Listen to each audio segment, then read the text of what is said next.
이런 원리 원칙을 내세우는 참 공무원들은 평화로운 시대였다면 청백리로서 굉장히 이름이 높았겠지만 안타깝게도 시대는 난세였다. 그런 사람이었다라고 생각이 듭니다. 그래서 이런 사람을 상대로 손책이 어떤 싸움을 하는지 지금부터 좀 보도록 하겠습니다.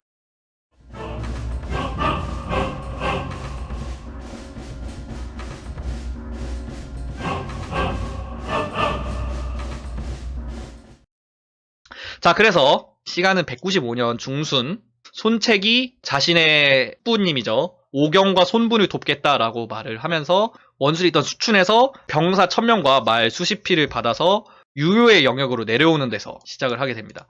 이때 유효가 어떤 식으로 진영을 펼쳤는지를 살펴보자면은 유효의 본질은 여기에 있는 고가였다라고 나와 있습니다. 그리고 원술과의 최전선인 우저에 따로 진영을 설치했으면, 우저는 어디냐면은 이렇게 흐르고 있는 게 장강이거든요. 이게 장강이에요. 네, 장강이고 우저는 여기 단양 옆에, 여기가 우저라고 보시면 돼요.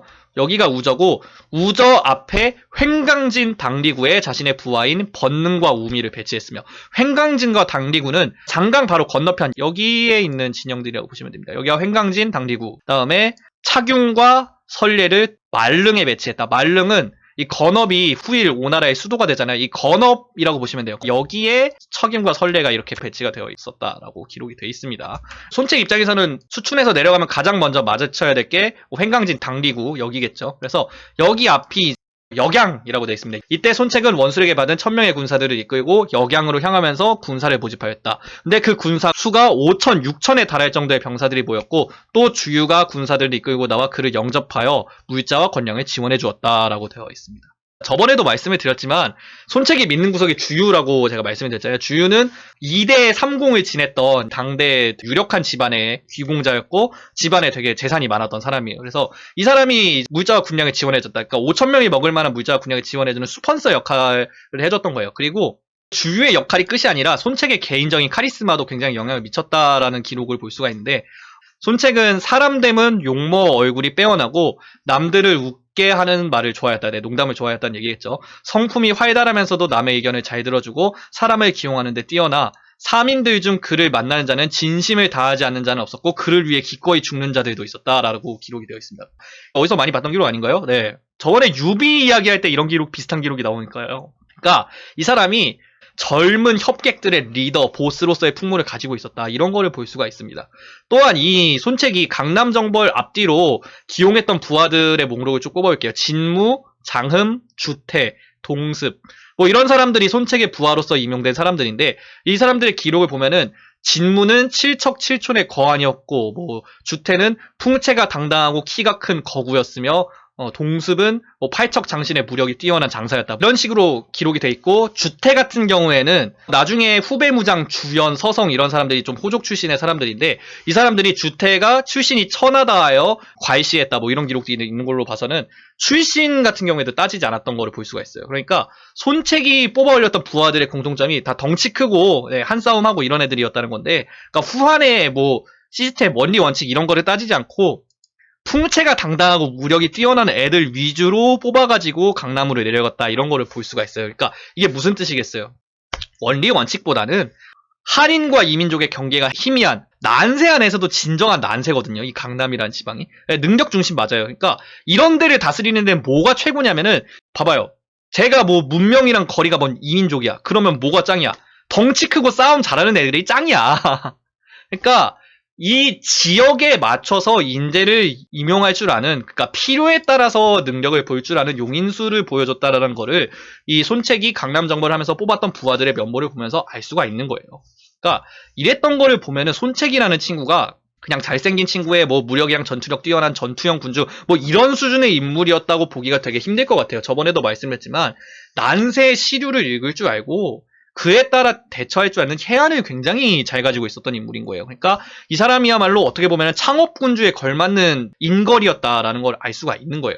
그러니까 이 유효와 손책의 싸움이 그냥 젊고 전도 유명한 사원군 손책 대 늙은 중앙관 유효의 싸움 뭐 이런 거라고 볼 수 있는 게 아니라, 후한 말의 난세 안에서도 변방 중에 변방의 땅, 이런 곳에서 원리 원칙주의자 유효가 이길 것이냐, 아니면은 난세에 걸맞는 젊은 리더 손책이 이길 것이냐, 이런 식의 구도로 봐야 된다라는 거죠. 네.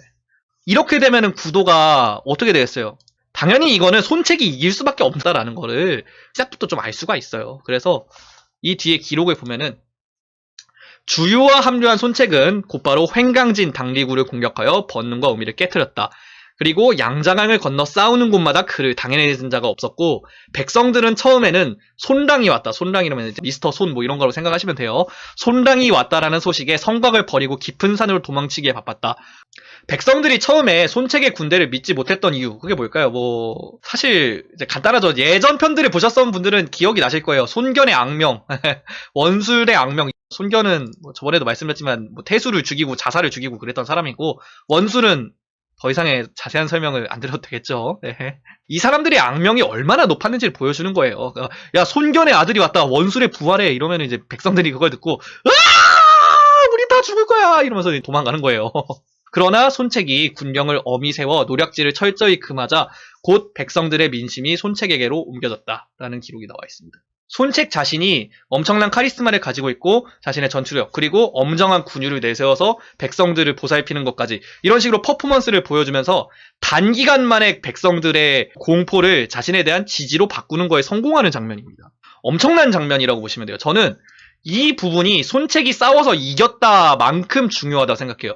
그러니까 이 사람이 그냥 단순히 싸움만 잘해서 이겼던 게 아니라 이런 이미지 전략, 소위 말하는 정치 전략을 병행을 했기 때문에 백성들의 민심이 손책을 향하게 되었고 민심은 곧 천심이잖아요. 이렇게 된 시점에서 사실상 유효는 더 이상 싸움을 더 하기가 힘들어졌다. 뭐 이렇게 보시면 되겠습니다.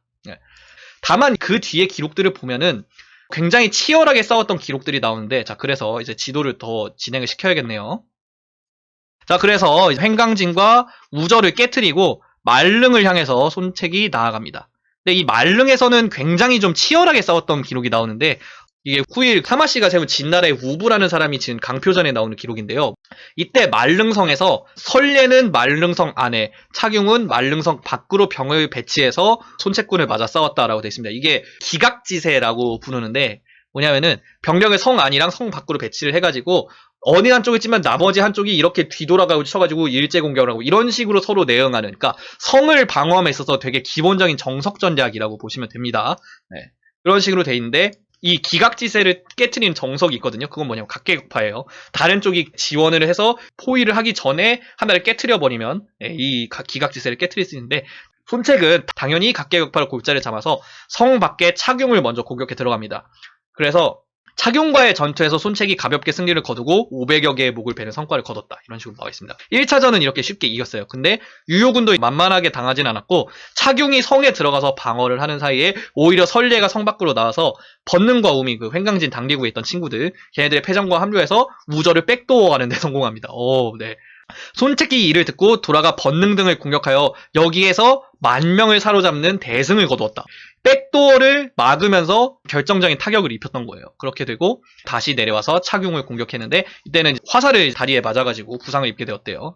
넓적다리에 화살을 맞았다라고 되어 있는데 이게 고대는 굉장히 심각한 부상입니다. 실제로 나중에 우리나라 장압 있죠? 장압이 넓적다리에 화살 맞은 것 때문에 도져가지고 죽었거든요. 이게 왜 그러냐면은 넓적다리에 혈관이 흐르잖아. 화살을 맞아가지고 혈관이 닫혀버리면은 현대 외과 기술로는 이거 혈관 봉합하는 게 되거든요. 뭐 1차 세계대전 이때만 돼도 그게 가능했던 의술인데 이게 고대 시절에는 혈관 봉합 뭐 이런 의술이 있었겠어요? 없었던 거예요. 그러니까 넓적다리 이런데 혈관 하나 끊어져가지고 피 콸콸콸 솟기 시작하면은 고대에는 그냥 사람 죽는 거예요. 엄청나게 치명적인 부상이 될 수 있는 부상입니다. 실제로 그렇기 때문에 장압이 죽었어요. 근데 손책은 기록을 보면은 이것 때문에 죽지는 않았던 것 같아요. 이것 때문에 죽지는 않았고 술에 타서 자신의 본진이었던 우저로 돌아가는 것까지 차경군한테 본 거예요. 그래서 차경군의 누군가가 손책이 화살에 맞아서 죽었다라고 말을 하니까 차경이 그 말을 듣고 오!